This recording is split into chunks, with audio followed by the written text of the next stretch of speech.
बिस्मिल्लाहिर्रहमानिर्रहीम। अस्सलाम वालेकुम नाज़रीन, पाकिस्तान तहरीक इंसाफ का एहतजाज, ताज़ा तरीन सूरत हाल। इस वक्त हालात इंतहाई कशीदा हैं। जैसा कि आपको बताया गया था कि 26 नंबर चुंगी पर अब सबसे ज़्यादा मुकाबला होना था, तो उसके ऊपर बड़ा अफसोसनाक वाक़या पेश आया। एक तो 3 रेंजर अहलकार भी शहीद हो गए और पाकिस्तान तहरीक इंसाफ के 20 से ज़्यादा लोगों के ऊपर, पाकिस्तान तहरीक इंसाफ के ज़्यादातर 20 जो लोग हैं के ऊपर फायरिंग की गई है और सीधी फायरिंग की गई है, जिसके नतीजे में पाकिस्तान तहरीक इंसाफ के तकरीबन, जो पाकिस्तान तहरीक इंसाफ दावा कर रही है, कुछ वीडियोस भी सामने आई हैं, उसमें 2 से 3 जो लोग हैं वो शहीद हो चुके हैं। 25 के करीब नौजवान हैं जिनको सीधी गोलियां मारी गई हैं। वो गोलियां जो लगी हैं उससे 25 एहलकार ज़ख्मी हुए, जो कारकुन हैं वो ज़ख्मी हुए, शदीद ज़ख्मी हुए हैं। और उसके बाद मोहसिन नकवी साहब ने एक प्रेस कॉन्फ्रेंस की और इस प्रेस कॉन्फ्रेंस के फ़ौरन बाद फायरिंग की गई। मोहसिन नकवी साहब ने धमकी लगाई कि हम अगर 5 मिनट भी रेंजर को वहाँ फायरिंग करें तो वहाँ कोई बंदा भी नज़र नहीं आएगा। उनकी इसी के बाद फ़ौरन फायरिंग शुरू हुई और ये फायरिंग क्यों की गई वो भी मैं आपके सामने रखता हूँ। उसके अलावा मोहसिन नकवी साहब ने एक और दावा किया कि इमरान खान साहब ने वीडियो रिकॉर्ड करवा दी है और उस वीडियो के ज़रिए इमरान खान साहब का पैगाम सामने आ जाएगा। ये क्या किया जा रहा है, 2 नंबर गेम के लिए फ़ौज को तलब कर लिया गया है। अडियाला जेल के बाद मैं आपको एक वीडियो दिखाऊंगा।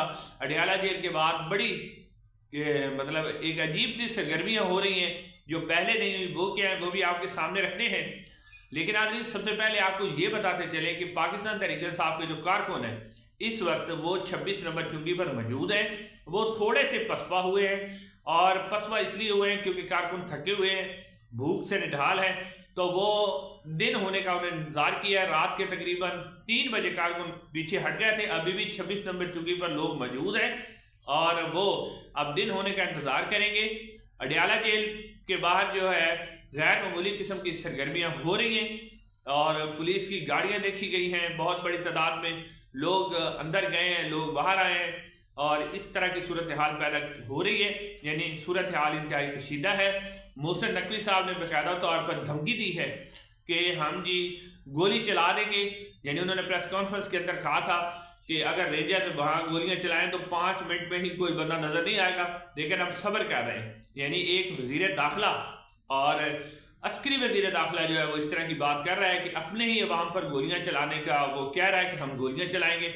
नाज़रीन, सूरत हाल जो है वो बड़ी ही कशीदा हो चुकी है। अब 2 से 3 अहम बातें हैं जो इस वक्त नज़र आ रहा है। नंबर 1 कि अडियाला जेल के अंदर क्या चल रहा है। अडियाला जेल में जो गैर मामूली सरगर्मी आपने देखी है बाहर, क्या इमरान खान साहब को मुंतकिल किया जा रहा है और मुंतकिल करने के बाद लोगों को कहा जाएगा कि आपका मुतालबा हमने मान लिया है।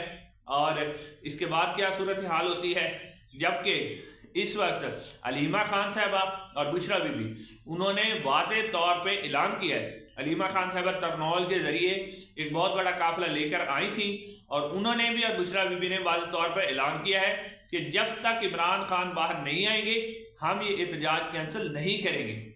और इसी के साथ अब अडियाला जेल के अंदर भी मुलाकातें चल रही है। बैरिस्टर गौहर की भी दोबारा मुलाकात हुई इमरान खान साहब से और असद कैसर साहब की भी मुलाकात हुई है। अब उसका भी कोई नतीजा अभी तक सामने नहीं आया। और उसके अलावा जो है मोहसिन नकवी साहब की धमकी के बाद जो गोलियां चलाई गई और गोलियां के नतीजे में पाकिस्तान तहरीक इंसाफ के 3 कारकुन, क्योंकि इंटरनेट बंद है लेकिन फिर भी जो है ये कन्फर्म खबर आ रही है कि 3 कारकुन जो है नौजवान शहीद हो गए हैं और अली अमीन गंडापुर साहब का काफिला पीछे है। शायद खटक साहब जो हैं उनका काफिला सबसे आगे है। नौजवानों ने तकरीबन कंटेनर हटा दिए हैं और खबर ये सामने आई है कि जो रेंजर्स ने गोलियां चलाई थी वो चलाई तो उन्होंने कारकुनों पर ही थी, लेकिन वो कारकुनों को हटाने के लिए नहीं थी। उसके बाद खबर ये सामने आई कि रेंजर वाले खुद वहां से फरार हो गए क्योंकि रेंजर के पास आंसू गैस के शेल खत्म हो गए थे और रेंजर जो है और पुलिस जो है वो मुकाबला करने में नाकाम रही थी। तो इसलिए उन्होंने गोलियां चलाई और इसी दौरान ही जो 3 रेंजर के एहलकार शहीद हुए हैं उनके ऊपर भी गाड़ी रेंजर की चढ़ाई गई है। मतीउल्लाह जान साहब ने बाकायदा तौर पर वो उस रेंजर एहलकार के भाई की वीडियो भी लगाई हुई है और उन्होंने खुद भी बताया है कि मुबैना तौर पर रेंजर की गाड़ियां ही थी कि वो जब वापस मुड़ने लगी تو انہی گاڑیوں کے اوپر جو رینجر کے اہلکار سوار تھے تیز سے جب وہ مڑے تو وہ گرے اور پیچھے سے آنے والی گاڑی جو ہے وہ ان کے اوپر چڑھ گئی، جس سے 3 رینجر کے اہلکار بھی شہید ہو گئے۔ ناظرین اب صورتحال کیا ہے اس کے اوپر اب مراد سعید صاحب نے بھی کہا ہے کہ ڈی چوک پر پہنچنا آپ کے لیڈر کا حکم ہے، فیصلہ صرف اور صرف عمران خان کا اختیار ہوگا، یہ کہہ رہے ہیں۔